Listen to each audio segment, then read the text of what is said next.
오늘은 말 많고 탈 많고 끊임없는 얘기거리를 양산해냈던 파스테르 유업에 대해 얘기해보고자 합니다.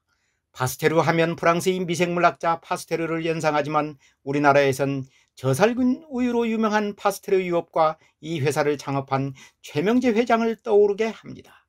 한때 고가 우유의 대명사로 불렸던 파스테르 유업이 왜 폭망했는지와 기업계의 일화나 풍어나 또는 독불장구로 불리는 최명재 회장은 어떤 분이고 그의 현재 근황에 대해서도 살펴보겠습니다. 파스테르 유업은 1986년 조선일보와 동아일보의 광고를 시작하면서 갑자기 나타납니다. 이 회사를 창업한 최명재 회장은 그 당시까지 거의 무명에 가까운 사람이었습니다.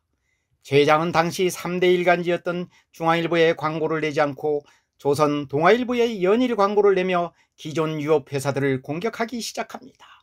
자연 중앙일보와 다른 언론사들이 미움을 샀고 또 다른 유업 회사들한테도 많은 공격을 받게 됩니다. 나중에 중앙일보에 회고록을 연재해 당시 구원을 삭혔다는 얘기도 있습니다. 어쨌든 최 회장은 프랑스의 전설적인 생물학자 파스테르가 발명한 저온살균법, 즉 파스처라이제이션을 도입해서 만든 우유라서 기존 우유와는 완전히 다르다는 선전을 하며 차별화 전략을 썼습니다. 특히 소중한 자녀를 위해서는 저온살균을 한 고급 우유를 먹여야 한다는 광고가 소비자들에게 어필하면서 엄청난 인기를 끌었습니다. 이러한 고급 마케팅과 함께 다른 우유 회사들이 쓰는 초고온 살균법은 살균 도중 단백질이 파괴되어 영양가가 별로 없는 하급 우유라는 문구를 사용해 다른 업체들을 자극했습니다. 광고도 철저하게 조선, 동아 두 신문만 했고 기존 업체들에겐 하급 우유를 생산한다고 하니 어떻겠습니까? 우유업계에서는 난리가 났습니다. 당연히 파스테르 유업을 공격했고 최명재 회장에 대해서도 관심을 갖게 되었습니다. 최 회장은 전북 김제시 유복한 집안 출신으로 서울대 상대의 전시인 경성경제전문학교를 중퇴해 은행원으로 있다가 택시업, 다방업, 중동에서의 무역업 등으로 돈을 벌어 파스테르 유업을 창업한 독특한 이력이 소유자였습니다. 최 회장은 일본 여행 중 진짜 우유란 무엇인가라는 책을 읽고 우유에 관심을 갖고 창업을 하게 됐다고 훗날 밝힌 적이 있습니다.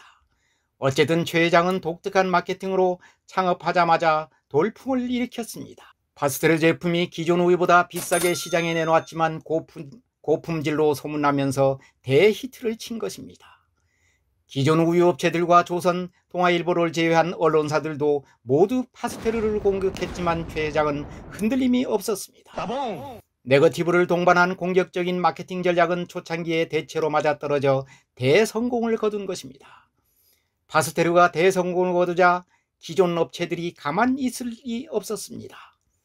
파스테르와 저온살균법을 대대적으로 광고하며 기존 우유 회사들을 공격하며 비약적으로 성장하자 기존 업체들이 발끈하기 시작한 것입니다.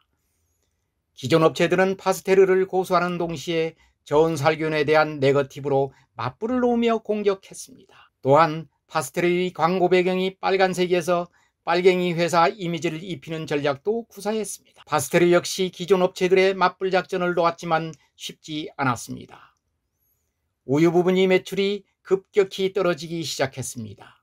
이에 최명재 회장은 아이스크림과 요구르트 분유 사업에 진출하며 이를 타개해 나갔습니다. 유업산업이 어느 정도 궤도에 오르자 최 회장은 한국이 이튼 칼리지를 만들고자 한다는 기치를 내걸고 자신이 전 재산을 인재교육에 환원하겠다고 발표해 재계를 놀라게 했습니다.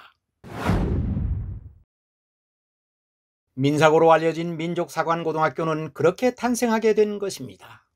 이때가 1996년이었습니다. 최 회장은 민사고를 세우면서 엄청난 언론 플레이를 시작합니다. 우유를 팔아 인재를 키운다는 이러한 어필은 많은 사람들에게 공감을 준 것도 사실입니다. 1천억 원을 들여 민사고를 세우자 일부에서는 파스테르가 얼마나 폭리를 취하기에 이렇게 많은 돈을 투자하는가 하는 의구심을 갖는 쪽도 있었습니다. 민사고 개교 직전인 1995년 말에는 그 유명한 고름우유 파동을 일으키며 기존 유업회사들이 설립한 한국유가공협회와 격렬한 공방전을 이어가게 됩니다. 한 공중파 방송이 유방암에 걸린 젖소에서 고름이 섞인 우유가 나오며 우리나라 우유는 거의 다 고름이 섞인 우유를 사용한다고 폭로하자 소비자들로부터 난리가 났습니다. 이때 파스테르는 우리는 고름 우유를 팔지 않습니다 라는 광고를 내며 기존 업체를 공격했습니다. 이에 발끈한 유가공협회가 파스테르 우유도 고름 우유라며 진흙탕 싸움이 시작된 것입니다. 유가공 전체가 전멸할 위기에 놓이자 결국 정부가 나서서 고름 우유는 없다는 실험 결과를 발표하며 잦아들기 시작했습니다. 그러나 이때부터 소비자들이 우유에 대한 불신이 커졌으며 이듬해 몰아닥친 IMF 구제금융으로 인한 불황으로 상대적으로 비싼 파스테르 우유를 멀리하는 결과를 가져오게 됩니다. 결국 민사고를 만든 다음에 IMF 쓰나미로 파스테르가 최대의 위기에 봉착하게 된 것입니다.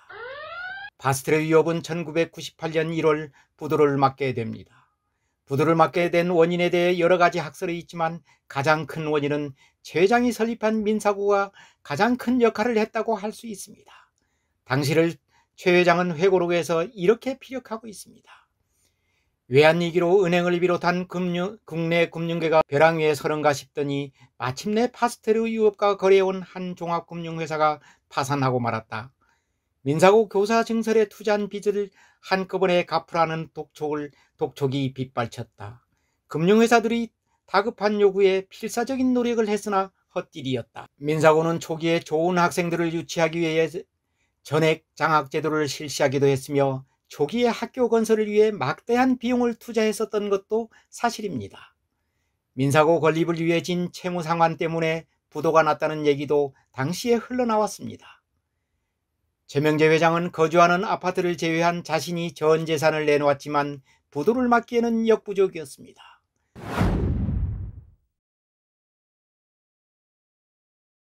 부도가 나고 얼마 뒤 최 회장이 다시 경영에 복귀했지만 노조가 극렬하게 반대하는 등 순탄치 않았습니다.